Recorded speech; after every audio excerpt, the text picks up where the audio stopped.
It seems like everybody that owns an F-Type makes a video about it, and probably the last thing YouTube needs is another video talking about the exhaust note of the F-Type. Yeah, it's great, and yeah, it's beautiful, and yeah, there's a lot of other things, but we all know about that.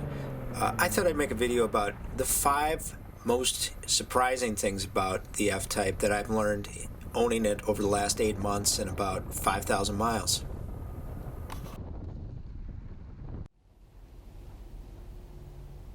If you're looking to get information about this car, then you no doubt watched the video by Clarkson, who said that it's one of the best cars out there.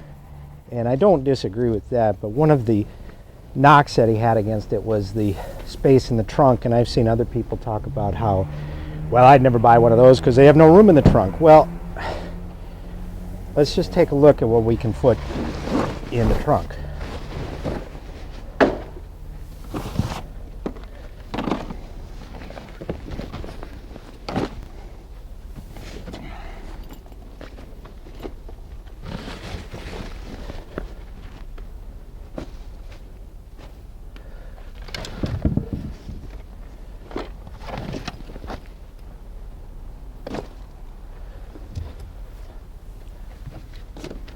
And that's in addition to the spare tire kit.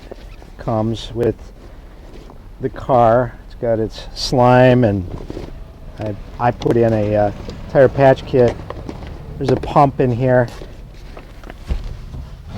There's also the tow hook. So I guess what he's saying, that you can't put anything in the trunk.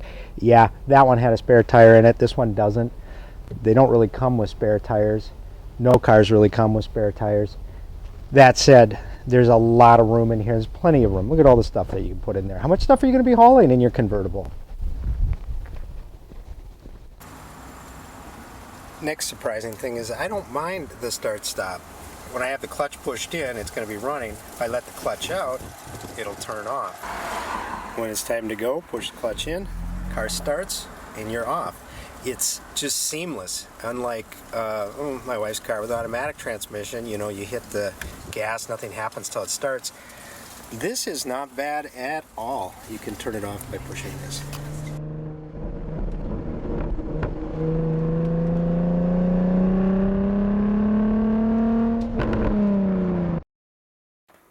If you're like me, then you've watched all of these videos on YouTube, every one about the F-Type, and you kind of convince yourself that every drive on your way to work is going to be like this. You're going to be carving these beautiful mountain roads and these switchbacks, or you're going to be doing smoky burnouts on every on-ramp and off-ramp and flying around every corner. But the truth of the matter is that your commute is going to look something more like this.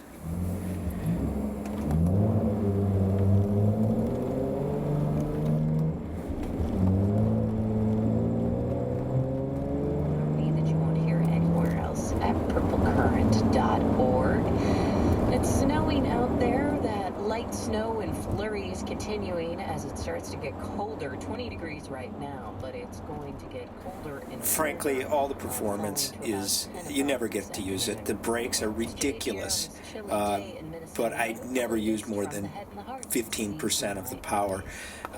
Occasionally I can go from first to second and get second up to about 4,000 RPMs before I'm going 80 miles an hour, and then have to slam on my brakes before I get into traffic. Never have I explored the limits of adhesion, because even in 8 months, I've never found a road that I was able to do that on. So don't kid yourself that you have to have this car because of its performance. Odds are you're probably never going to use it, unfortunately. I don't even know if this was ever a question, but obviously you can use this as a daily driver. It's not so precious as to not be used like a normal car. You know, it's low to the ground, it's a 2-door, so you got to be able to get in and out of it. If you're not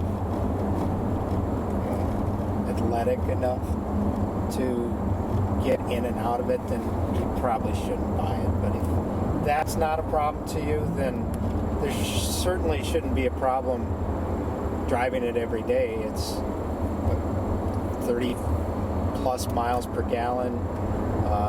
It cruises just fine. It's quiet and comfortable when you want it to be. It's super fun when you're able to have fun. So this car is two-wheel drive. It's a 380 horsepower V6 supercharged S model. I got the S model partially because it has mechanical locking rear differential, which if you're going to drive it in snow, you kind of really should have. There's a,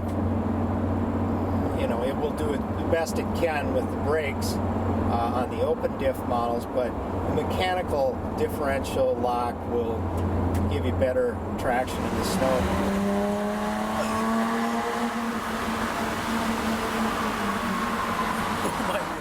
Oh my God.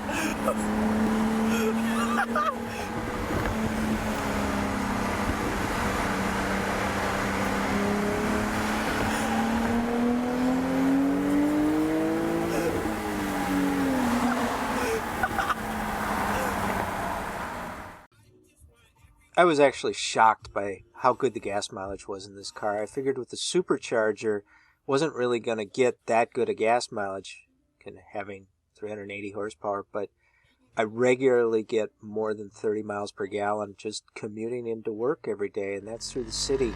Compare this to my Audi V8 S4, which never got more than 15, 16 miles per gallon. So that was a huge surprise.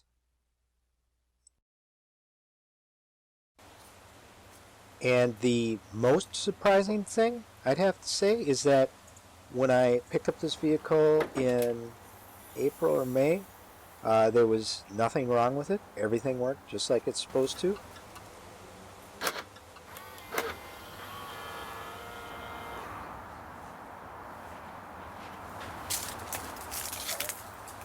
And I've driven it for 6 months, and I haven't had one single issue with it the entire time. That's certainly not what I expected from a Jaguar. That's what I assumed was the reason why it had depreciated so much, even though it was brand new, was its reliability. But to date, I haven't had one single problem.